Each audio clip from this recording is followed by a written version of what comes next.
What's up, fellas? So if you saw my last video, you know that I started cycling the tank, and it's been doing that for about 7 weeks now. And in the meantime, while it's been cycling, I've just been getting a few side projects out of the way. So let's go ahead and check those out. So starting at the top of the tank with probably the most obvious change is I installed the display lighting. And this is the Current USA Orbit Marine Aquarium LED. And I got this off of Amazon. And it's a pretty standard LED fixture. It can do, obviously, adjust intensity. It can also do things like cloud cover and lightning storm, which I probably won't use. I don't really see a point to that kind of stuff. However, I am excited for the moonlight feature that it has, and also the sunset and sunrise feature. I think that's pretty cool. They slowly get lighter and then darker for sunset. Other than that, pretty standard. There were mixed reviews on whether or not this could actually grow corals. Quite a few people said they were able to, so figured what the heck, it was a pretty good price. Give it a try, see how it goes. Worst case scenario, I just have to get some other fixture to supplement it or replace it altogether. No big deal. Second project I did was adding lighting to the sump. Before, I just had this clamp light fixture that I was moving all around the sump as I was working, which was kind of a pain in the ass. And so I put these LED strips in, and they're really bright. Got these off Amazon, super cheap. If you haven't noticed yet, I buy almost everything on Amazon. But it's lighting it up pretty good.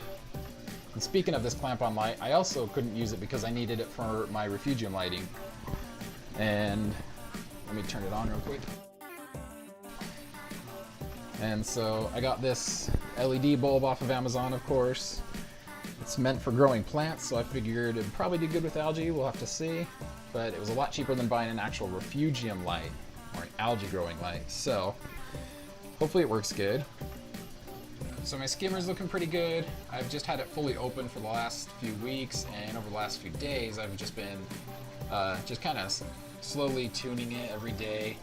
And as you can see, the bubbles are starting to reach the top, so I'm getting close. So the other thing I wanted to talk about was the auto top-off reservoir.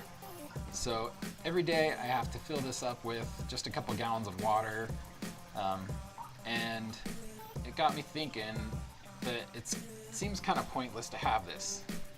I mean, I could just have this running straight into my sump, the water line into my sump, and just fill that up every day. But instead I'm filling this up, and this is filling up my sump.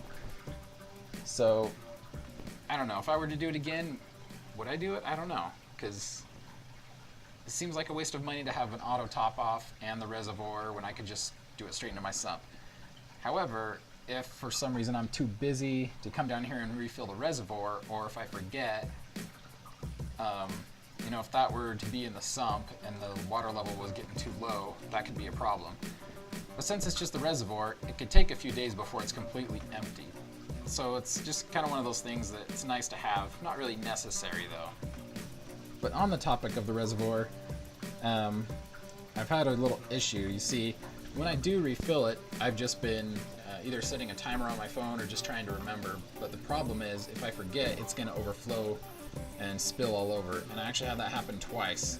The first time it just barely started seeping out from under the lid, so it wasn't a problem. The second time I forgot for a half an hour, and it filled up probably half an inch down here. And that wasn't too much of a problem because I've siliconed along all the edges, so it wasn't able to escape onto the basement floor, so it was contained within the sump area, which was nice. But because of that, I've finally decided to get a float valve. I've been toying with this idea for a while, but it just seemed like a waste because I could just turn it off myself. But after flooding it once, I decided it's time to get one.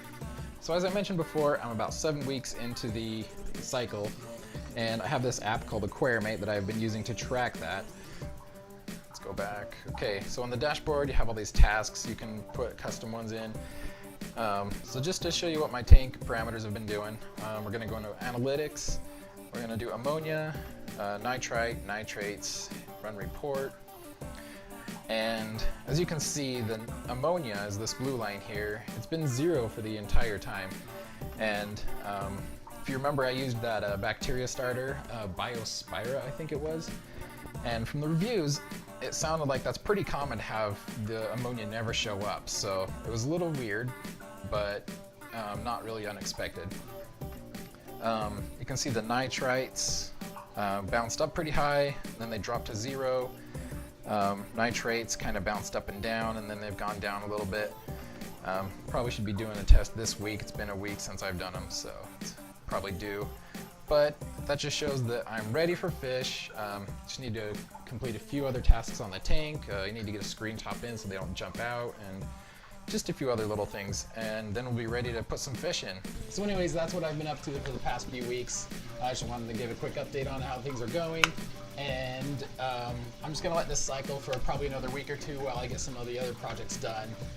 In the meantime, put any questions or comments down below. Don't forget to subscribe, and I'll see you guys next time.